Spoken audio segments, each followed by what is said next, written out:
हरे कृष्णा धनरत्न। Am I audible मत कहिए।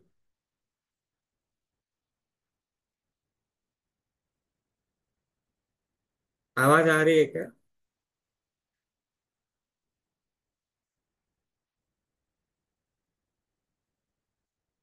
हरे कृष्णा धनरत्न। మీ అందరికీ స్వాగతం. అద్వైతాచార్య అపియరెన్స్ వస్తుంది కాబట్టి ఆయన గ్లోరీస్ వినడానికి వచ్చాము ఈరోజు మనం. మంగళాచరణతో స్టార్ట్ చేద్దాం. ఓం అజ్ఞానతిమిరాంధస్య జ్ఞానాంజనశలాకయ చక్షురున్మీలితం येन తస్మై శ్రీగురవే నమః. श्रीचैतन्यमनोभीष्टं स्थापितं येन भूतले स्वयं रूपा तदा मह्यं ददाति स्वपदान्तिकम्. वन्देऽहं श्रीगुरोः श्रीयुतापदकमलं श्रीगुरून् वैष्णवांश्च श्रीरूपं साग्रजातं सहगणा रघुनाथान्वितं तं सजीवं साद्वैतं सावधूतं परिजनसहितं कृष्णचैतन्यदेवं श्रीराधाकृष्णपादां सागरललिता श्रीविशाखान्वितांश्च नमो विष्णुपादाय कृष्णप्रेष्ठाय भूतले श्रीमते भक्तिवेदान्त स्वामिनिति नामिने नमस्ते सारस्वते देवे गौरवाणी प्रचारिणे निर्विशेष शून्यवादी पाश्चात्यदेशतारिणे हे कृष्णा करुणा सिंधु दीनबंधु जगत्पते गोपेश गोपिका कांत राधा कांत नमोस्तुते तप्त कांचन गौरांगी श्री राधे वृंदावनेश्वरी वृषभानुसुते देवी प्रणमामि हरिप्रिय वाञ्छाकल्पतरुभ्यश्च कृपा सिन्धुभ्य एव च पतितानां पावनेभ्यो वैष्णवेभ्यो नमो नमः। जय श्री कृष्ण चैतन्य प्रभु नित्यानंद श्री अद्वैत गदाधर श्रीवासादि गौरभक्तवृंद। हरे कृष्णा कृष्णा कृष्णा हरे हरे, हरे राम राम राम हरे हरे।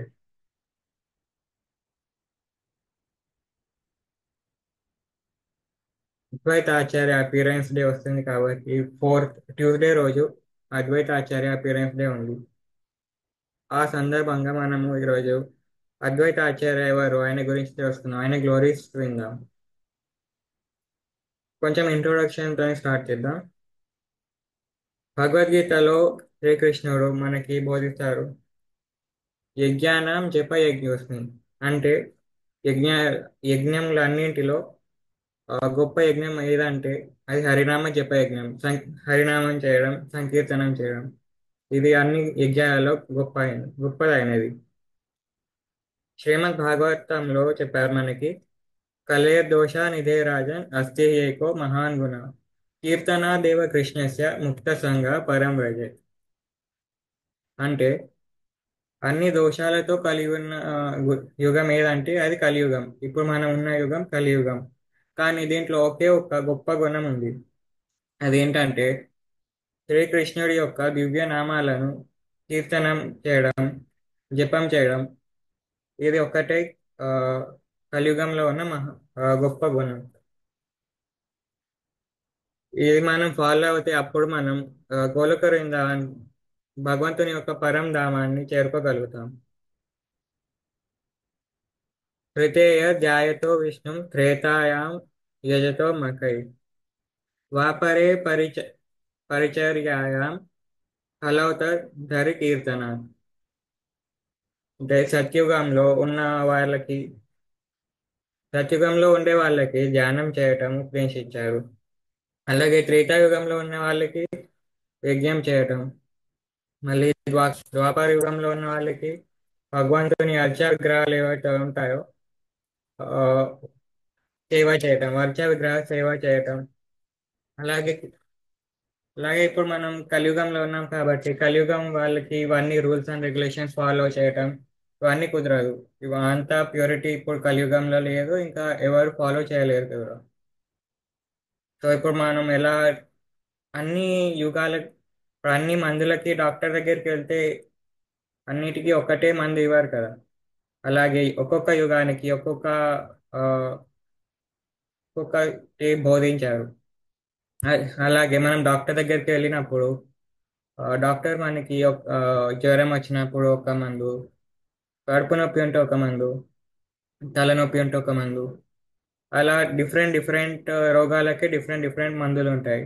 అలాగే ఒక్కొక్క యుగానికి కల్మషాలను నాశనం చేయడానికి ఒక్కొక్కటి మనకి బోధించారు. అలాగే కలియుగానికి ఆ, కలియుగంలో ఉన్న కల్మషాలని నాశనం చేయడానికి ఈ యుగ ధర్మం ఏదంటే అది సంకీర్తన యజ్ఞం.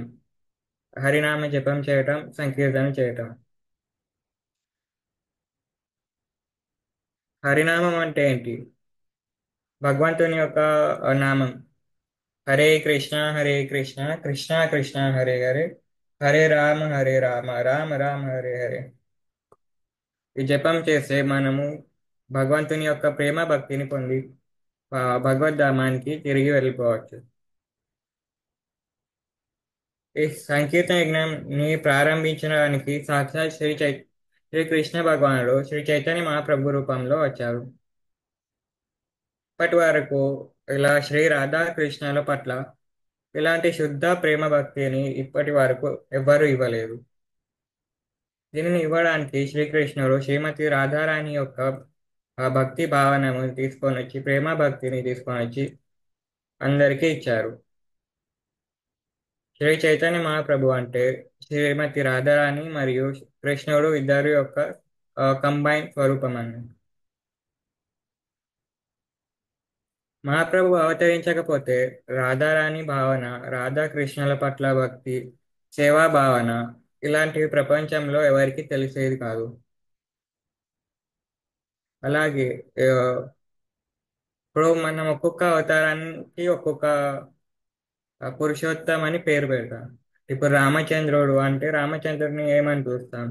మర్యాద పురుషోత్తం అని చూస్తాం. అలాగే శ్రీకృష్ణుడిని లీలా పురుష లీలా పురుషోత్తం అంటాం. ఎందుకంటే శ్రీకృష్ణుడు చేసిన లీలలన్నింటి ఎన్నో లీలలు చేశారు కాబట్టి లీలా పురుషోత్తం అని పిలుస్తాం.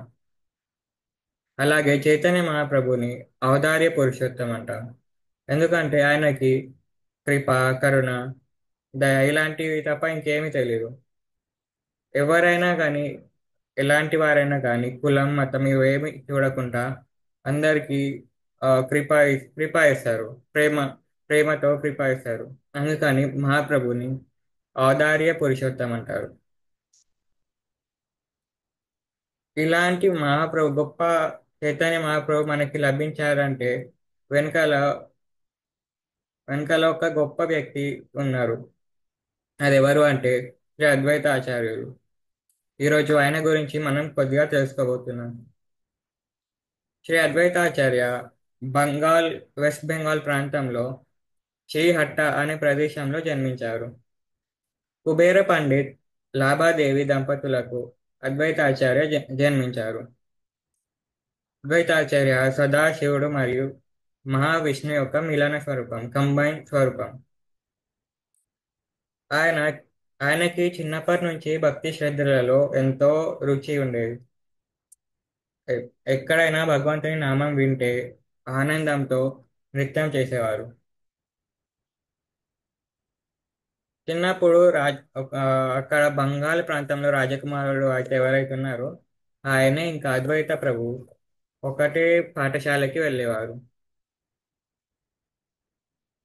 అయితే అప్పుడు ఒకసారి వాళ్ళు పాఠశాలకి వెళ్ళినప్పుడు భగవంతుని నామం వినిపించగానే శ్రీ అద్వైత ప్రభు ఆ, ఆనందంతో నృత్యం చేయడం స్టార్ట్ చేశారు. ఆయనను చూసి రాజకుమారుడు గట్టిగా నవ్వాడు. ఈయనేంటి ఇలా పిచ్చలలా డాన్స్ చేస్తున్నాడు అని గట్టిగా నవ్వాడంట. అప్పుడు అద్వైత ప్రభు అతనిని చూసి ఇట్లా కోపంతో చూసినప్పుడు చూడంగానే కళ్ళు తిరిగి పడిపోయాడంట.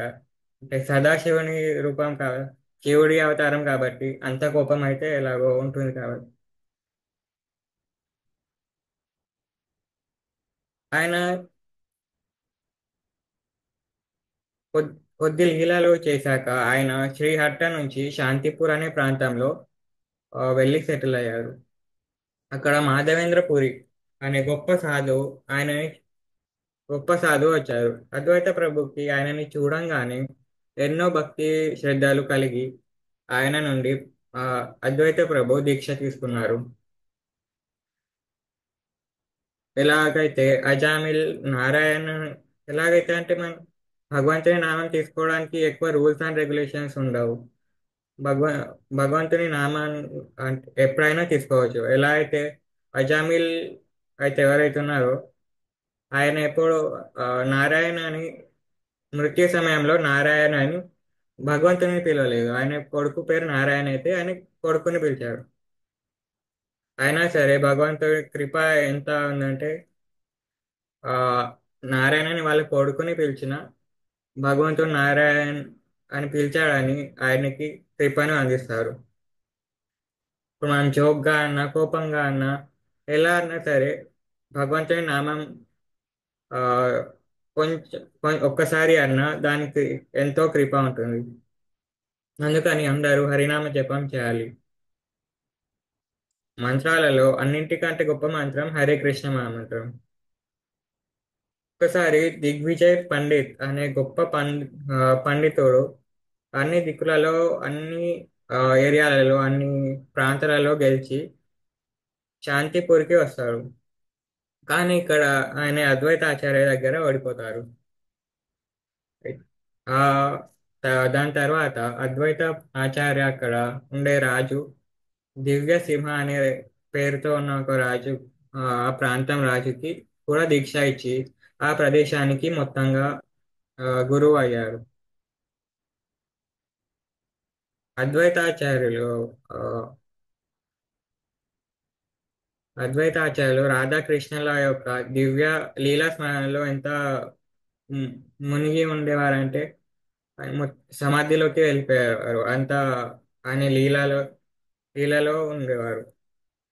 ఒకసారి ఆయన కూర్చొని ఆయన విగ్రహాలైన మదన గోపాల్ విగ్రహాలను అర్చ అర్చన చేసుకుంటూ సమాధిలోకి వెళ్ళిపోయారు. రాధాకృష్ణుల దివ్య లీలలోకి చేరుకొని అప్పుడే ఆయన దగ్గరికి ఆయన ఇద్దరు శిష్యులు వస్తారు. శ్యామ్ మరియు మోహన్ అని ఇద్దరు వాళ్ళ శిష్యులు వస్తారు. వాళ్ళు వెళ్ళగా వాళ్ళు ఆయన అద్వైత ఆచార్య దగ్గరికి వెళ్ళగానే ఆ అద్వైత ఆచార్య ఆ సమాధి స్థితిలోనే లేచి వాళ్ళిద్దరి దగ్గరికి వెళ్ళారు. వాళ్ళిద్దరి దగ్గరికి వెళ్ళి వాళ్ళ చేతులు పట్టుకొని లాగారు. రండి, రాధాకృష్ణ లీల ఆస్వాదించుకుందామని, వాళ్ళ నృత్యం చూద్దామని. కానీ వీళ్ళిద్దరికి ఏమీ అర్థం కాలేదు. వీళ్ళకి ఎక్కడ రాధాకృష్ణలో ఎక్కడ లీలలో ఏమీ అర్థం కాలేదు వీళ్ళకి. అద్వైతాచార్య అంతా డీప్ గా ఆ లీలలోకి వెళ్ళిపోయేవారని. అద్వైతాచార్యకి సీతా ఠకురానితో వివాహం జరిగింది. అందుకని ఆయన యొక్క పేరు సీతాపతి అంటారు. అందుకని దయాకరు సీతాపతి అద్వైత గోసాయి. అంటే సీతాపతి అంటే అద్వైత ఆచార్య అని అర్థం. అద్వైతాచార్య ఆయన శాలిగ్రామ్కి ప్రతిరోజు గంగా జలంతో అభిషేకం చేస్తూ తులసి దళంతో అర్చన చేస్తూ ఎంతో కరుణతో అందరి జీవుల కోసం ప్రార్థించేవారు. ఇప్పుడు ఎంతమంది జీవులు ఉన్నారో ఆ, లోకంలో అందరి కోసం ప్రార్థించేవారు. ఒక్క అంటే ఏం సెల్ఫ్ మోటివ్ లేకుండా అందరి కోసం ప్రార్థన చేసేవారు. ఒకసారి ఇలా ఆరాధన చేస్తుంటే భగవంతుడు భగవంతుడు ఆయన ప్రార్థనకి స్పందించి బెంగాల్ అద్వైతాచార్యకి ఆ, ప- చెప్తారన్నట్టు. నేను తప్పకుండా ఈ ప్రార్థనకి స్పందించి బంగాల్ ప్రాంతంలో ఉన్న నవద్వీప్లో నవద్వీప్ అనే ప్రదేశంలో అవతరిస్తానని చెప్తారు.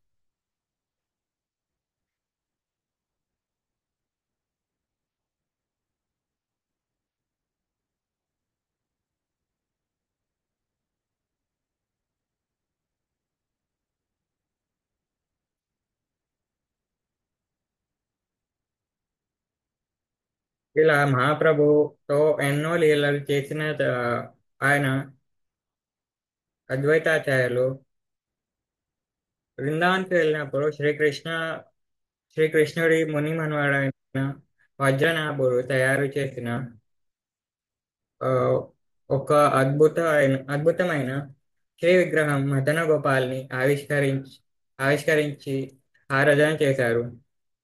అద్వైతాచార్య మహాప్రభుతో లీలా సమాప్తి ద్వైతాచార్య మహాప్రభు యొక్క ఇలా భౌతిక లీలలు, భౌతిక జగత్తులో లీలలు సమాప్తి అయ్యాక కూడా 25 సంవత్సరాలు శాంతిపూర్లోనే ఉండి ఆయన ఆరాధన చేసుకొని మద్దన గోపాల్ గర్భాలయంలోకి ఒక్కసారిగా వెళ్ళి ప్రవేశించి తలుపులు వేసి వెంటనే తలుపులు తీయంగానే ఆయన మదన గోపాల్ విగ్రహంలో ప్రవేశించి ఆయన భౌతిక జగత్తు లీలలను సమాప్తి చేశారు.